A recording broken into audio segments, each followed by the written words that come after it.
from the Honorable Jerome Powell, Chair of the Board of Governors of the Federal Reserve System. Today's a little special, so out of respect for our speakers and because we're broadcasting this program live, I would ask that you please remain seated and quiet during the program so that we all can gain the full benefit of Chair Powell's remarks. And now it's my pleasure to welcome my friend Austin Goolsbee, the President and CEO of the Federal Reserve Bank of Chicago, a renowned economist and our fellow ECC member. Austin, take it away.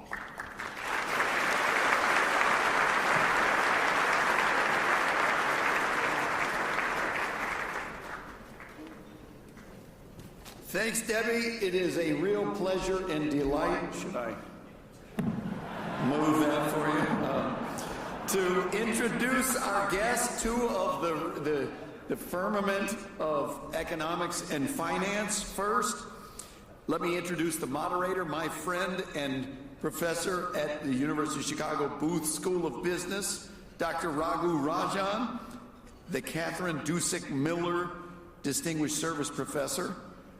He is a world expert on banking, corporate finance, economic development, author of numerous award-winning books, was himself as a scholar winner of the Fisher Black Prize, which goes to the greatest financial researcher under age 40.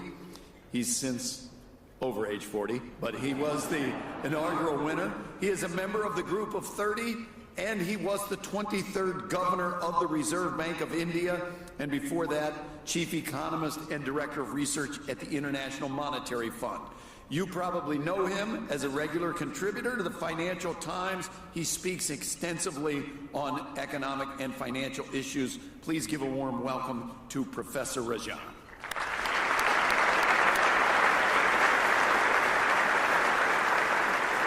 And then our featured speaker will be Jerome Powell, the 16th chair of the Board of Governors of the Federal Reserve System. As head of the U.S. Central Bank, as you know, Chair Powell plays a crucial role in the country's monetary policy, oversees major financial institutions, and maintains economic and financial stability in this country. He was first appointed as a board member of the Fed by President Obama in 2012. He was subsequently elevated to chair of the Fed by President Trump in 2018, and then renominated to his post by President Biden in 2021. He has the respect of members of both parties, and I believe that no one, as Fed chair, has ever had to deal with more and varied challenging issues than Chair Powell has had to deal with. From the pandemic to fighting inflation to bank runs and on, his leadership at the Fed has been a steady hand and one of the all-time greats. Before coming to the Fed, Chair Powell was a visiting scholar at the Bipartisan Policy Center in Washington, D.C. He first entered public service at the Treasury Department under President George H.W. Bush, with responsibility for financial institutions, the Treasury debt market, related areas. Outside of public service, Chair Powell has worked as a lawyer, an investment banker, and been a partner at the Carlyle Group. In addition to his service on corporate boards, he served on boards of charitable and educational institutions, including the Bendham Center for Finance at Princeton and the Nature Conservancy of Washington, D.C. and Maryland. He is a D.C. native, received a BA in politics from Princeton and a law degree from Georgetown University, where he was editor of the Georgetown Law Journal. Please welcome to the Economic Club of Chicago again, Chair Jerome Powell.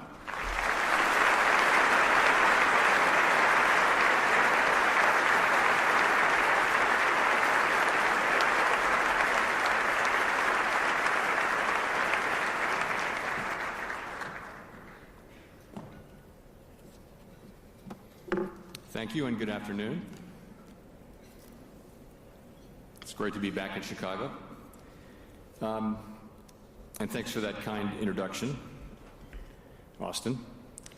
So I'm looking forward to my conversation with Professor Raghu. But first, I'll briefly discuss the outlook for the economy and monetary policy.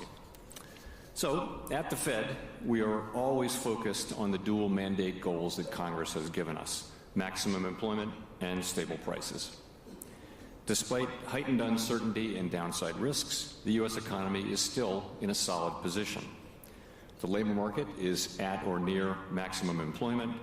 Inflation has come down a great deal, but is still running a bit above our 2% objective. Turning briefly to the incoming data, we'll get the initial reading on first quarter GDP in a couple of weeks. The data we have in hand so far suggests that growth has slowed in the first quarter of this year from last year's solid pace. Despite strong motor vehicle sales, overall consumer spending appears to have grown modestly. In addition, strong imports during the first quarter, reflecting attempts by businesses to get ahead of potential tariffs, are expected to weigh on GDP growth. Surveys of households and businesses report a sharp decline in sentiment and elevated uncertainty about the outlook, largely reflecting trade policy concerns. Outside forecasts for the full year are coming down, and for the most part point to continued slowing but still positive growth. We are closely tracking incoming data as households and businesses continue to digest these developments. In the labor market, during the first 3 months of this year, non-farm payrolls grew by an average of 150,000 jobs per month. While job growth has slowed relative to last year, the combination of low layoffs and lower labor force growth has kept the unemployment rate in a low and stable range. Meanwhile, the ratio of job openings to unemployed job seekers has remained just above 1, near its pre-pandemic level. Wage growth has continued to moderate while still outpacing inflation. Overall, the labor market appears to be in solid condition and broadly in balance, and is not a significant source of inflationary pressure. As for our price stability mandate, inflation has significantly eased from its pandemic highs of mid-2022 without the kind of painful rise in unemployment that has frequently accompanied efforts to bring down high inflation. Progress on inflation continues at a gradual pace, and recent readings remain above our 2% objective. Estimates based on the most recent data from last week show that total headline PCE prices rose 2.3% over the 12 months ending in March, and that excluding the volatile food and energy categories, core prices rose 2.6%. Looking forward, the new administration is in the process of implementing substantial policy changes in 4 distinct areas: trade, immigration, fiscal policy, and regulation. These policies are still evolving, and their effects on the economy remain highly uncertain. As we learn more, we will continue to update our assessment. The level of tariff increases announced so far is significantly larger than anticipated, and the same is likely to be true of the economic effects, which will include higher inflation and slower growth. Both survey and market-based measures of near-term inflation expectations have moved up significantly, with survey participants pointing to tariffs. Survey measures of longer-term inflation expectations, for the most part, appear to remain well anchored as well. Market-based break-evens continue to run close to 2%. So, as we gain a better understanding of the policy changes, we'll have a better sense of the implications for the economy and hence for monetary policy. Tariffs are highly likely to generate at least a temporary rise in inflation. The inflationary effects could also be more persistent. Avoiding that outcome will depend on the size of the effects, on how long it takes for them to pass through fully to prices, and ultimately on keeping longer-term inflation expectations well anchored. Our obligation is to keep longer-term inflation expectations well anchored and to make certain that a one-time increase in the price level does not become an ongoing inflation problem. As we act to meet that obligation, we will balance our maximum employment and price stability mandates, keeping in mind that without price stability, we cannot achieve the long periods of strong labor market conditions that benefit all Americans. We may find ourselves in the challenging scenario in which our dual mandate goals are in tension. If that were to occur, we would consider how far the economy is from each goal and the potentially different time horizons over which those respective gaps would be anticipated to close. As that great Chicagoan Ferris Bueller once noted, life moves pretty fast. For the time being, we are well positioned to wait for greater clarity before considering any adjustments to our policy stance. We continue to analyze the incoming data, the evolving outlook, and the balance of risks. We understand that elevated levels of unemployment or inflation can be damaging and painful for communities, families, and businesses. We will continue to do everything we can to achieve our maximum employment and price stability goals. Thank you, and I look forward to our discussion.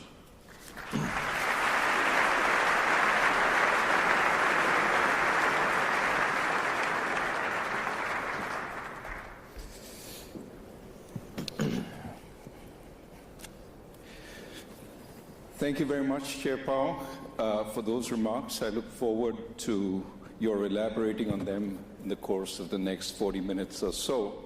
I understand last time you were here, Melody Hobson interviewed you. Well, I'm a poor substitute, but I'll try and compensate in the quality of the questions.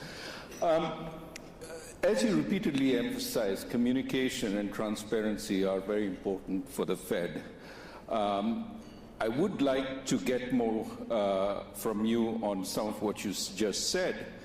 As a former central banker, the only sort of caution I've been given by the Economic Club is to not lapse into central bank speak.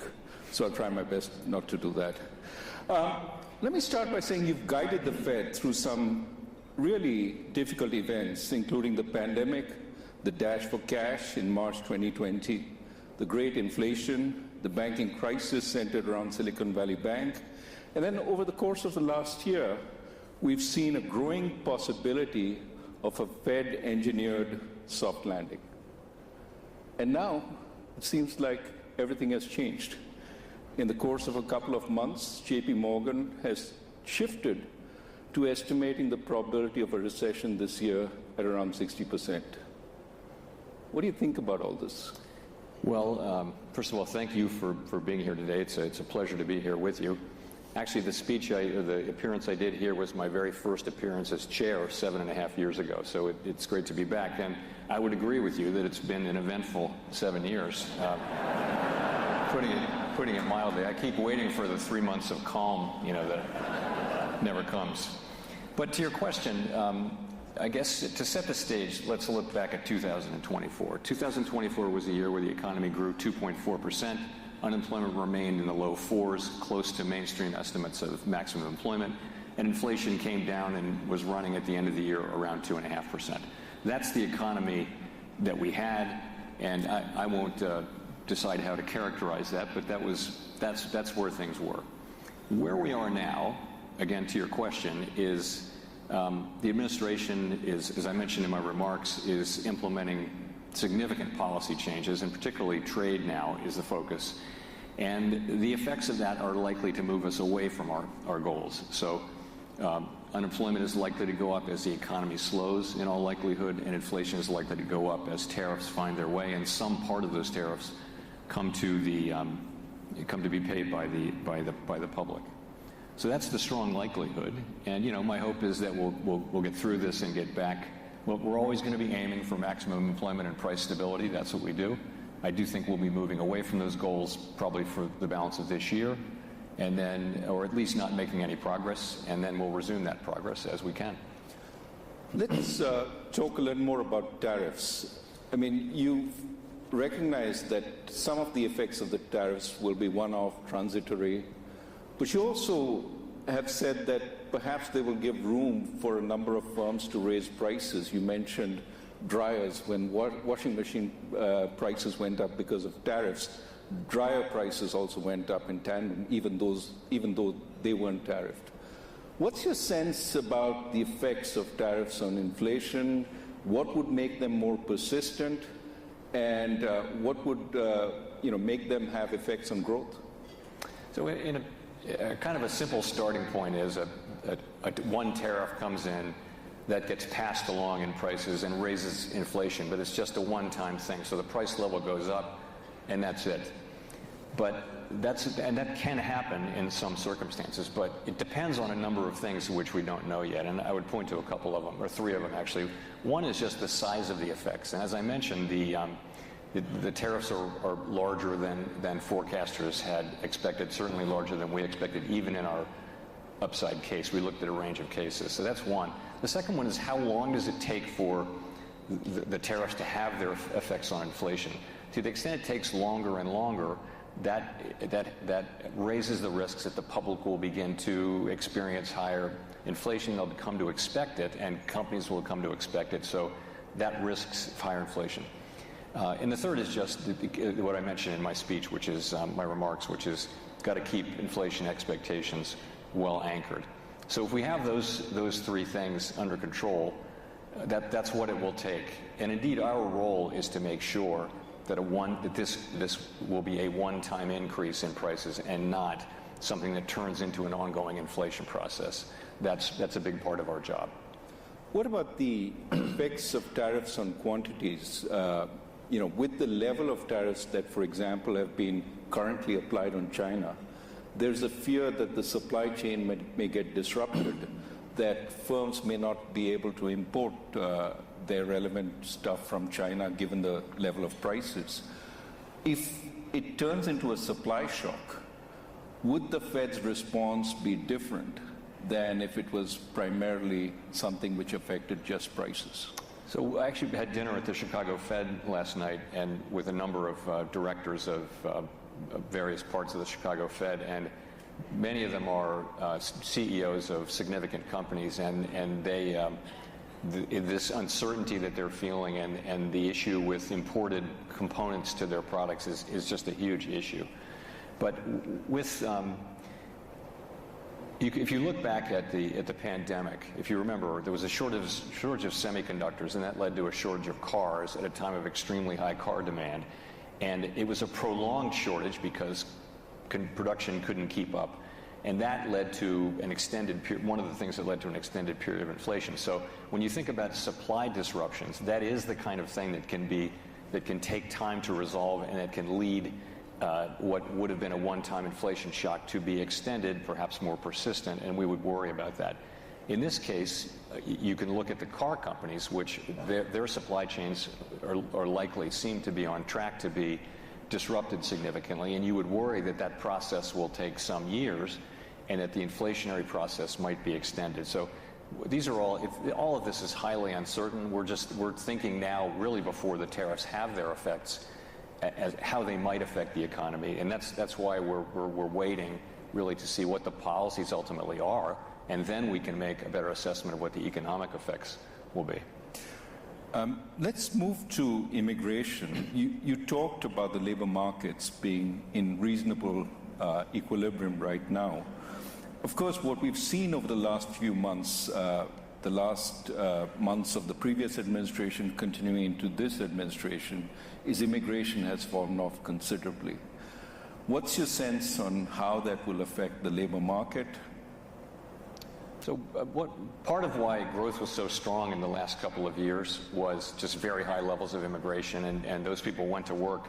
The economy hired them. There was a lot of demand. We were still working off the labor shortage. What's happened since the prior administration changed their policy, as you mentioned, immigration has fallen very sharply, and therefore the growth of workers has really stopped. It's really stagnant. But at the same time, demand has also fallen.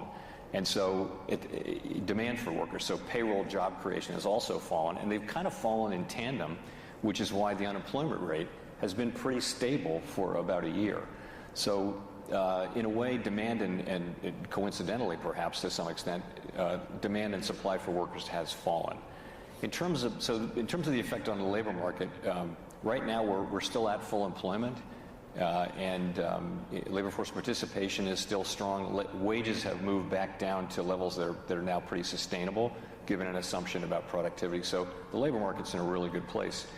Longer term, the effects of immigration are not thought to matter much for inflation. The effects on demand and supply will more or less cancel each other out, so we wouldn't expect there to be a big impact on inflation. You've seen in recent weeks substantial talk about layoffs in government, as well as freezes in research establishments and universities in jobs. How soon and how big will this be in its impact on labor markets? So it's too soon to say, but what I can say is, of course, the people being laid off in government, this is highly significant to them. We don't know how big that's going to be. Right now, it's not big enough to affect a workforce of 170 million people materially. In terms of the cutbacks in funding and for science and things like that, we do see in areas, particularly in cities that have a lot of universities and research hospitals and research institutions, we're really hearing significant layoffs and significant impacts on employment. I don't know how much that will total up to. And of course, in addition, cutting back on scientific research may have implications for economic growth, for productivity, for health, for all kinds of things, but those are very difficult to estimate in real time. Now, given that we're talking about the future, you may be confronted in the not-so-distant future with both higher levels of unemployment as well as potentially higher inflation. And, of course, the policies that each one requires could be different. You talked a little bit at the podium about how the Fed would see these two and how it would address it. Just giving you a chance again to elaborate on that.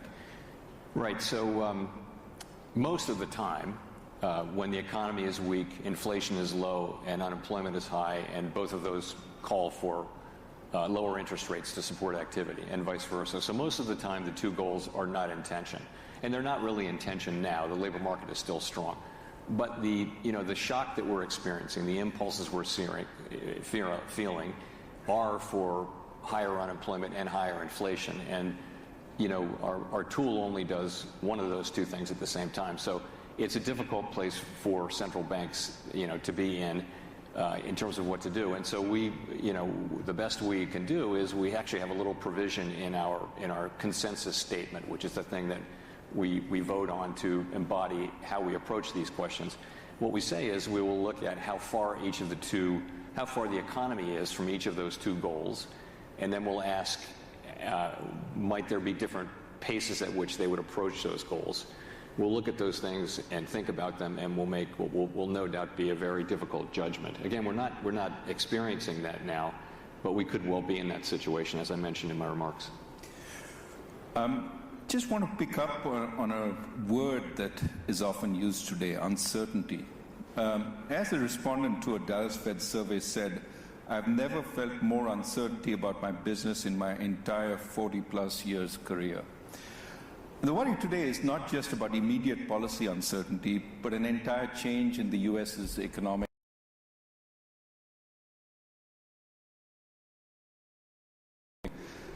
One of the effects, as you've pointed out, of higher levels of uncertainty is that firms postpone investment. For instance, even after the tariffs stabilize, firms that contemplate reshoring production facilities will hesitate, not knowing if the tariffs will be reversed in the future, maybe by the next administration. How do you take such longer-term uncertainty into account in your policies? Let me just agree that what comes back very strongly, and everyone will understand this. These are very fundamental changes in, long held in some cases policies in the United States, and there's not any real experience. I mean, the Smoot-Hawley tariffs were actually not this large, and they were 95 years ago, so there isn't a modern experience of how to think about this. And businesses and households are saying in surveys that they are experiencing incredibly high uncertainty. There's a lot of research, some of it from the Fed, showing that does lead to businesses and households stepping back from decisions, which of course makes common sense. And you hope that that's something that you go through a phase, and then you know what things become more certain, and therefore, people can resume normal economic activities given their understanding of what is the new normal. I mean, your question really is, what if the uncertainty remains high? I think that's a difficult environment. I think people's expected rates of return would have to be higher. I think people that would weigh on, to me, investment just in general. If the United States were to become a jurisdiction where risks are just structurally higher going forward, that would make us less attractive as a jurisdiction.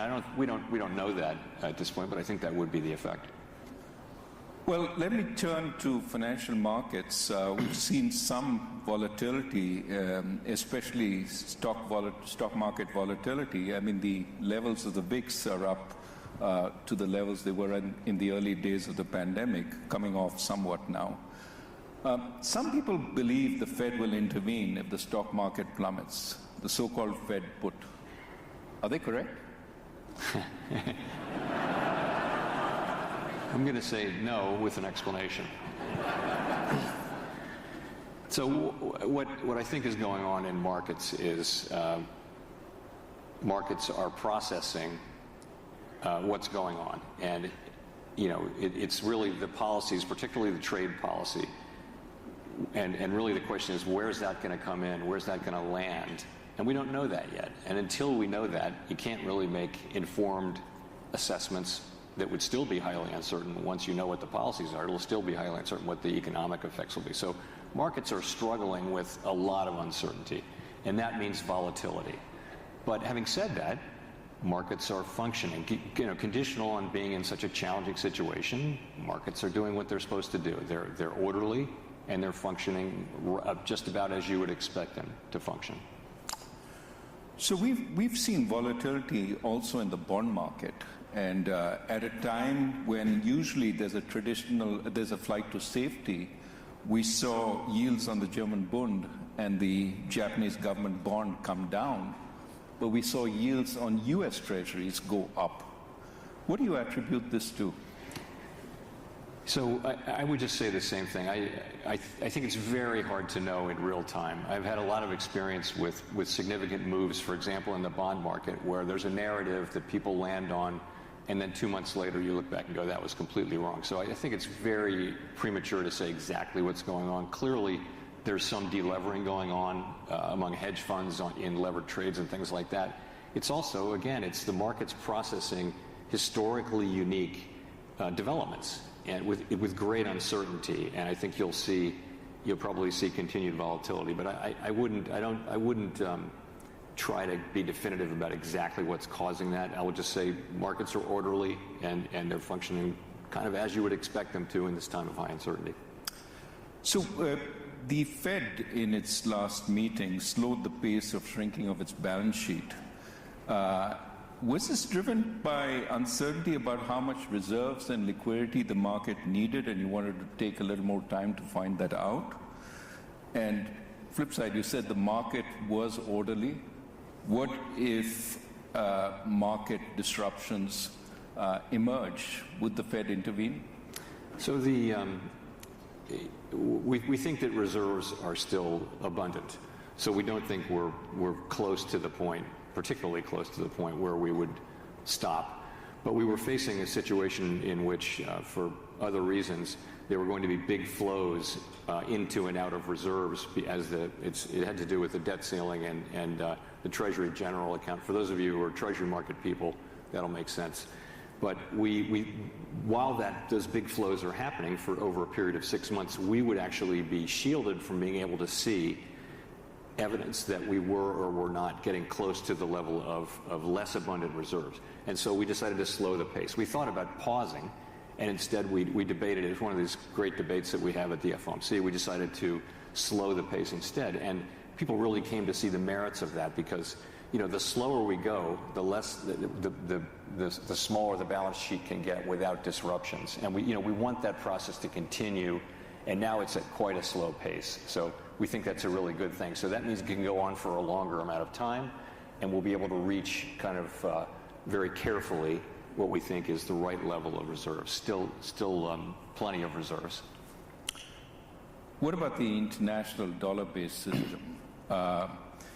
With all these disruptions, do you stand ready to supply dollars to central banks as you've done in the past when there's been a global shortage of dollars? Sure, absolutely we do. Just for everyone's knowledge, we have standing dollar swap lines with 5 large central banks, and they go to the jurisdictions where there are big overseas dollar funding markets. And in fact, those are overseas markets where, for example, a European or Asian institution is buying an asset-backed security that is backed by loans to American consumers. So in effect, these are loans to American consumers. And we support that. We want to make sure that dollars are available. They need dollar funding to hold those dollar assets. So the way it works is, when needed, we lend to the central bank in dollars, and they pay us back in dollars. They then pay in their currency. They lend on in dollars, and so we take no credit risk or anything like that. And it supports dollar funding markets. Dollar funding markets are very sensitive during times of crisis, and it's very helpful. The reason we do it is it's really good for U.S. Consumers. So we'll continue to do that, just as part of the dollar being a reserve currency, the reserve currency, most important. And we will do that. Now, you mentioned amongst the issues you were focused on was the U.S. fiscal situation. Well, clearly, U.S. sovereign debt continues to rise. And what are your thoughts on the longer-term implications for interest rates and economic stability? How much further can we go in terms of national debt before we cross a line that might be unsustainable in the long term? So the U.S. federal debt is on an unsustainable path. It's not at an unsustainable level, and no one really knows how much further we can go. Other countries over time have gone much farther, but we're now, we're running very large deficits at full employment. And this is a situation that we very much need to address. Sooner or later we'll have to, and sooner is better than later. In terms of, if I can say from my time working on these issues, it's not the Fed's issue, but if you look at a pie chart of federal spending, the biggest parts and the parts that are growing are Medicare, Medicaid, Social Security, and now interest payments. And so that's really where the work has to be done. And those are issues that can only be touched on a bipartisan basis. Neither party can figure out what to do without both parties being at the table. So that's critical. All of this domestic discretionary spending, which is essentially where 100% of the conversation is small as a percentage of federal spending, and is declining it's already declining as a percentage of federal spending. So when people are focusing on cutting domestic spending, they're not actually working on the problem. Domestic discretionary spending is already going down. I like to make that point because so much of the dialogue that the politicians offer is about domestic discretionary spending, which is not the issue. Well, let's turn to stability and regulation. Turning to the U.S. financial sector, we still have some concerns about distressed commercial real estate loans on bank balance sheets, whether they've been fully dealt with so far. There's some sense that they haven't. Add to that the very rapid growth in various forms of private credit over the last few years, which arguably haven't been tested by a full-blown recession. How would you put the resilience of our financial institutions at this point and their ability to weather potentially uncertain times? So I think our banking system is well capitalized with liquidity and is quite resilient right now to the kinds of shocks that it may face. I do believe that. In terms of the commercial real estate, there are, and this has been the case, really we've been working on this for 4 or 5 years now. There are some banks, it's mostly medium and small size banks, who have elevated concentrations of commercial real estate, some of it troubled, and we've been working to make sure that those banks have a plan, have capital, and can absorb the losses that they're doing. So, and that's been going on for some time. The very largest banks don't tend to have high concentrations, so this is a problem that we have known would take years to work through, but we're really well into the process of working through it. In terms of the non-bank financial sector, it's grown enormously. The provision of credit by non-banks has grown just really fast. Most of it has been funded, though, with a private equity-like structure where it's limited partners who are signed up for 10 years to a general partner to invest that money. They're not depositors who can run. Your money's committed. And so that funding model is kind of run-proof. That isn't some law of nature, though. So, and you do start to see shorter-term funding creeping in. To your point, though, Raghu, this very fast-growing and now quite large private credit part of the economy has not really been through a significant credit event or significant. It's really grown since the pandemic, and so just for that reason and for how fast it's growing, we have a close eye on it. It doesn't have the same kind of prudential regulation, though, that the banking system has. So we're watching it carefully. And as I mentioned, it's a more stable funding source to the extent its institutional investors signed up for a long period. But we're watching carefully. Right. Wearing my banking research hat, actually banks are also involved in funding these institutions in a big way. Yeah. We do know the administration wants to relax regulations in many areas, one of which may well be banking. What can you tell us about the Basel III endgame, so to speak, which is, at this point primarily focused on additional capital for the large banks? The Fed view, and my view, is that we should proceed to complete the Basel III accord, and we would have to do that, and would look forward to doing that in conjunction with the FDIC and the OCC. But our view is, and I think the bank's view as well, is we should complete that. You need international minimum standards. That's kind of a common good, and we're not bound by them. Really, nothing. The United States has plenty of input into what those accords contain. So our view is strongly that we should complete those, and we could do it, I think, relatively quickly. We're not so very far away from what would be a good, I think, outcome. Well, let me move to something which is more about technological change and new kinds of instruments, cryptocurrencies. How do you see the potential for more favorable regulations coming on them, and potential risks from that for the system? So we went through a wave of failures and fraud and things like that were the headlines for a couple of years, and I think what you see now is, and during that period, by the way, we worked with Congress to try to get a legal framework for stable coins, which would have been a nice place to start. We were not successful. I think that the climate is changing, and you're moving into sort of more mainstreaming of that whole sector. So Congress is again looking at both the Senate and the House are looking at a legal framework for stable coins. Depending on what's in it, that's a good idea. We need that. There isn't one now. And stable coins are a digital product that could actually have fairly wide appeal and should contain consumer protections of the typical sorts and transparency. And that's what the Senate and the House are working on. So that's a positive thing. I also think some of the, we took a pretty conservative, and other bank regulators took an even more conservative perspective on the guidance and rules we imposed on banks. I think there'll be some loosening of that, and I think we'll try to do it in a way that preserves safety and soundness, but that permits and fosters appropriate innovation, but that does so in a way that again doesn't put consumers at risk in ways they don't understand or make banks less safe and sound. You have a policy review underway. Now, surveys recently tell us there seems to be a distinction between a rise in the level of prices, which is what the public seems to worry a lot about, and the rate of increase in prices, which certainly they worry about in passing, but the Fed worries much more about. That is the rate of inflation.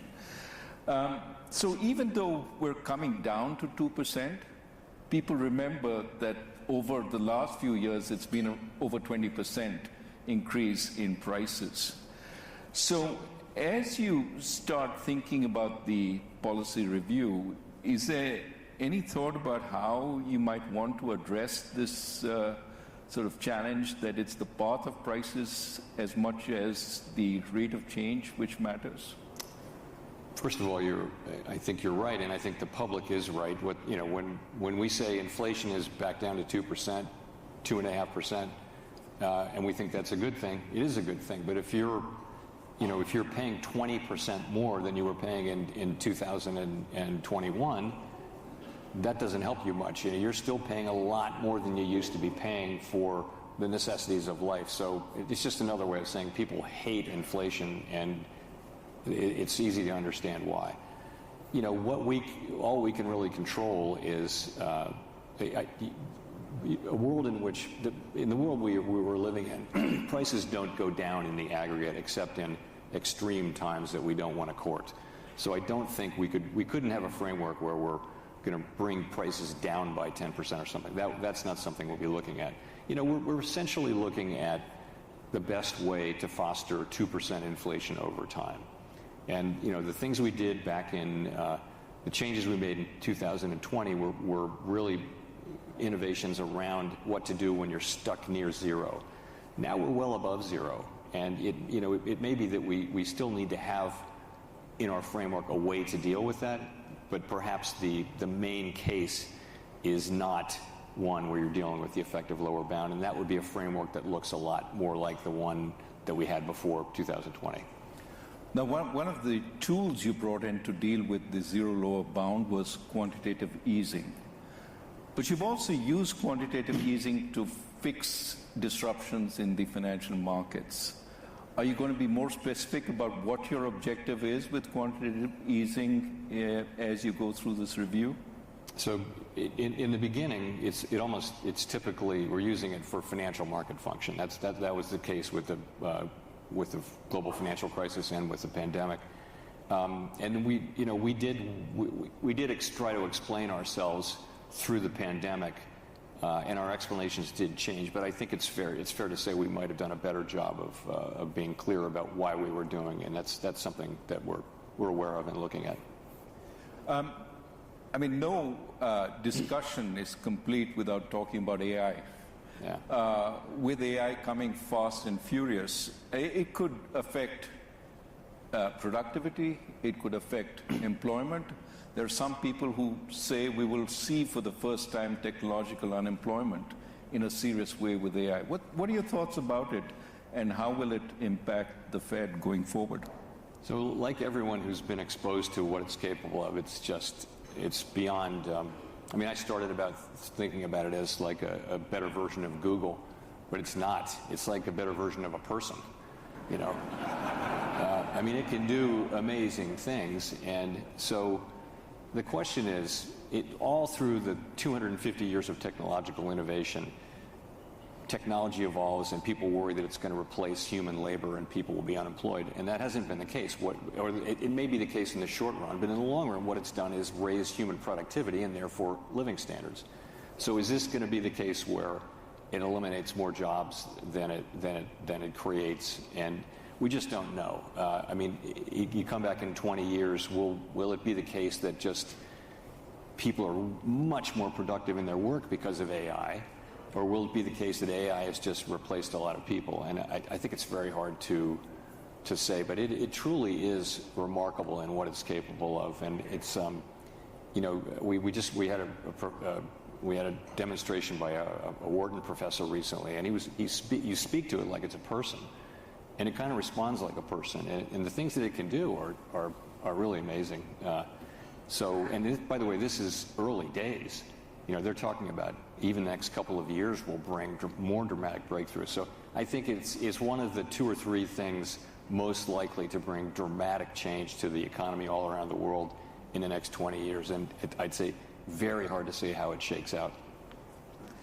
Let me turn to your job. An important man once said of your job, "It's the greatest job in government." You show up to office once a month and you say, "Let's see, flip a coin." And then everybody talks about you like you're a god. What is it that you normally do every day in the office? Is it fulfilling and, dare I say, enjoyable? And do you really feel like a god? So I would agree. I think it's the best job in government. I would agree. I really do enjoy it. Yes, I love the job. It's a great honor to serve. It's quite humbling because, you know, everybody makes mistakes. It's just the economy is just not very predictable. So all of that is true. And I do what everybody expects me to do. I read. We do a little more reading, though, as part of our daily, my colleagues and I do, part of our daily regime than a typical executive would do. In terms of being a god, I would say that we are blessed with a large number of amply compensated critics who would kind of tend to undercut that. So we don't feel like a god. So let me go to the more mundane. In that office, what are the key indicators you look for? What are the sources of data that you go to as you try and make up your mind? So, I'd say start with labor. There's more labor market data and better reliable labor market data than probably anywhere else. And it's just a lot of data. And, it's new jobs, it's payroll, it's wages, it's participation. You can break all of those down in different categories. It's a million different things. So there's a lot of labor market data. It's a great field if you're going into economics because there's just so much to do. So and then we look at the inflation data. Also, I keep track of global developments pretty carefully, and I talk to my global counterparts pretty regularly just to stay aware of what's going on. Financial markets are really important, and you can and lately something that we're paying close attention to, as you would expect, what's going on around the world in currency markets, in fixed income markets, in equity markets, all of that. For me, though, my background was more in the private sector and as an investor, and for a significant part of my career. And I have to talk to outsiders about what they're seeing and what they're dealing with for it to really kind of fit together for me. I can look at only so much data, and but to really get the story and the narrative, it's more talking to outsiders, and anecdotal data does help things kind of fit together for me, I would say. Yeah, you told us about speaking with business people last night and getting a sense of what was going on in the Midwest. Let me turn to Fed independence. You've reiterated that you intend to stay in office until the end of your term, and that certainly reassured many in financial markets. What are the levers the government or the legislature have to pressure the Fed? And should one worry about threats to the Fed's independence once you're gone? So our independence is a matter of law. Congress has, in our statute, we're not removable except for cause. We serve very long terms, seemingly endless terms. So we're protected in the law. So, Congress could change that law, but I don't think there's any danger of that. Fed independence has pretty broad support across both political parties and in both sides of the Hill. So I think that's not a problem. There's a Supreme Court case people will have read, probably in today's Journal, at which the Supreme Court may decide whether independent agencies generally, whether their authorizing laws can contain a provision that prevents the president from firing members of a commission other than for cause.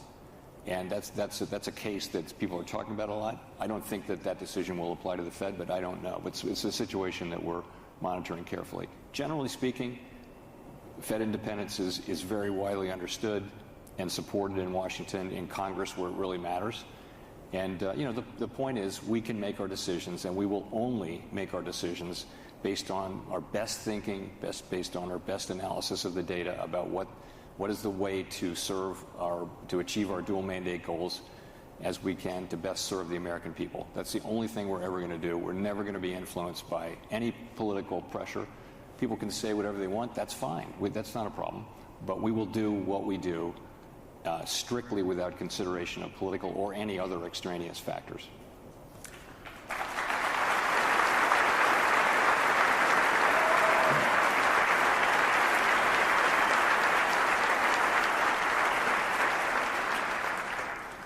Well, I have have time for one more question. I know the question that's on all your minds. What are you going to do on interest rates next? But I'm not sure that you know, and I'm not sure you would tell even if you knew. So I'm not going to ask that question. The question I want to ask is a more personal one. What is it that you'd like to do most at home after an exhausting day flipping coins in the office? You know, I play one of my guitars. I do Zoom calls with my kids and my grandkids, and I go to the gym a lot too, just to stay in shape. We need you healthy. We need you healthy. Thank you very much, Chair Powell. Thank you. And please join me.